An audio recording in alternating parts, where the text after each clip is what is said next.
talk about regrets. We all have our own regrets. The tattoo you got in your last relationship, the right person that you treated wrong, that long text which you should have not sent, a better child, parent, or spouse that you could have been, the risk that you didn't take, or that day when you chose not to help the person who needed it. But hello, this is not a philosophy or introspection session. This video, in fact, is being made to make you feel lighter about your own regrets.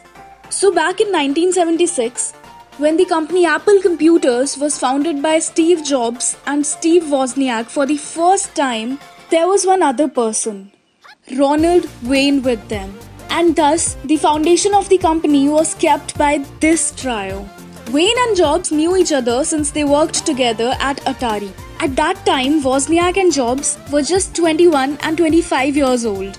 And Wayne was already 42, with much more experience and expertise than the other two. Wayne was brought in to oversee documentation and mechanical engineering. And for this, he was offered a 10% stake in the company. In fact, it was Wayne who designed the first ever logo of Apple.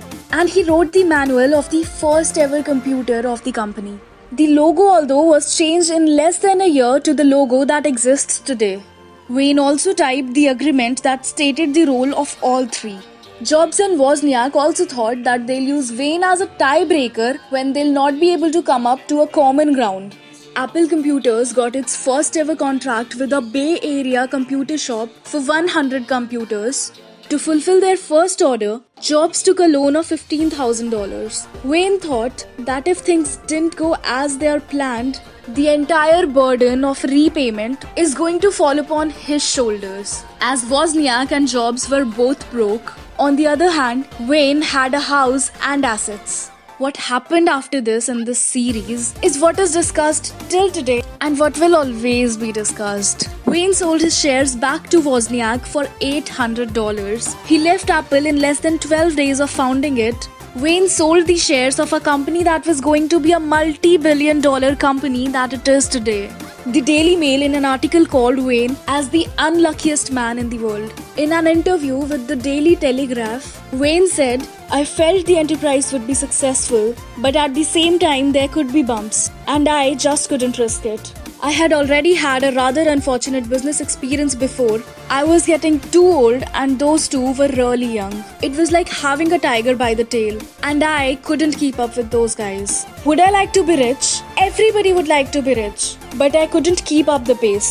I would have been wealthy, but I would have been the richest man in the cemetery." About Steve Jobs, Wayne says that he might be a great public speaker, but he used to be manipulative and socially awkward in person.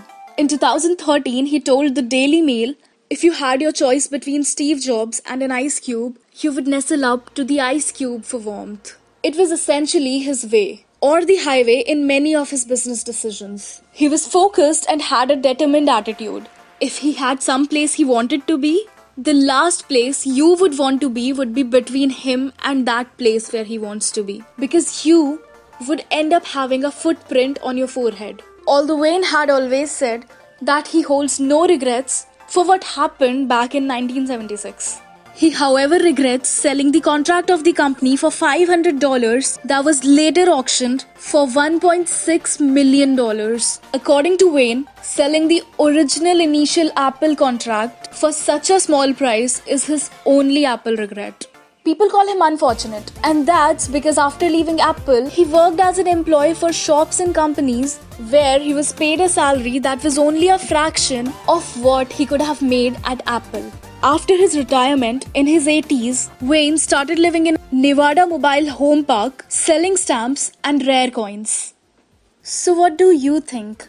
Was it the best decision that Wayne could have made at that time, analyzing all the risks? Or do you consider this as a mistake that Wayne made? Next Tuesday, we'll come up with another story from the world of tech, and we'll really try to bring an unknown or lesser known story.